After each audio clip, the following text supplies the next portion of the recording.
शंकर साहेबांचा काही दिवसापूर्वी गूढ मृत्यू झाला, आत्महत्या केली असं प्रथमदर्शनीय पोलिसांच्या तपासामध्ये सांगण्यात आलं.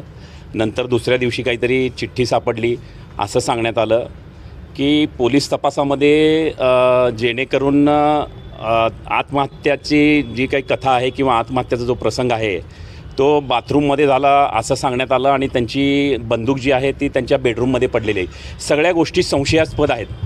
जेणेकरून माने नावाच्या एका महिलेला अटक केलेलं आहे. त्यांच्याकडून वेगवेगळ्या स्वरूपात वेगवेगळ्या बातम्या म्हणजे जेणेकरून बाहेर पडत आहेत. असं असताना खरंच की आमच्या समाजाचे ब्राह्मण समाजाचे समाजभूषण जे आहेत वळसंकर साहेब होते.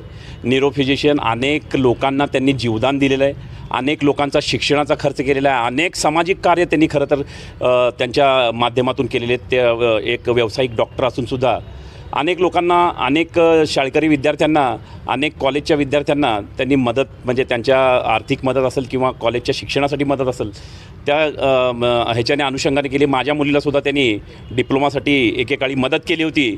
म्हणून मला त्यांच्याबद्दल खरं तर फार म्हणजे कळकळीची मी या माध्यमातून विनंती करतो आदरणीय देवेंद्र फडणवीस साहेबांना की साहेब यांची जी चौकशी आहे खरं तर गुन्हे शाखेकडे ही चौकशी वर्ग करणं गरजेचं होतं, पण तसं काही या चौकशीमध्ये होताना दिसत नाही आहे. खरं तर मी देवेंद्र फडणवीस, आदरणीय देवेंद्र फडणवीस गृहमंत्री तथा आपल्या महाराष्ट्राचे मुख्यमंत्री यांना हात जोडून विनंती करतो प्रहारच्या माध्यमातून आणि ब्राह्मण समाजाच्या वतीने की यांची चौकशी जी आहे ही CIDकडे वर्ग करावी. खरं तर CIDने याच्यामध्ये हस्तक्षेप केला पाहिजे.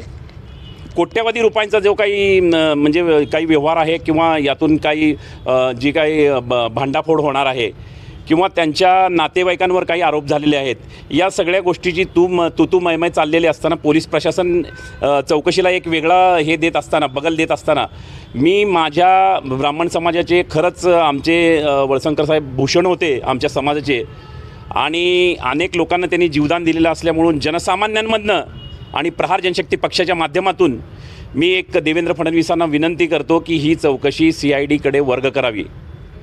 तर कळकळीची विनंती आहे फडणवीस साहेब, यामध्ये काही ना काही धागेदोरे आपल्याला मिळतील. स्थानिक पोलीस प्रशासन चौकशी करत आहे यात काही दुमत नाही आहे, पण अजून काहीतरी वेगळं प्रकरण यातून बाहेर पडू शकतं. त्याच्यामुळे ही CIDकडे आपण चौकशी वर्ग करावी ही या माध्यमातून, प्रहारच्या माध्यमातून आणि ब्राह्मण समाजाच्या वतीने मी आपणाला विनंती करतो. धन्यवाद.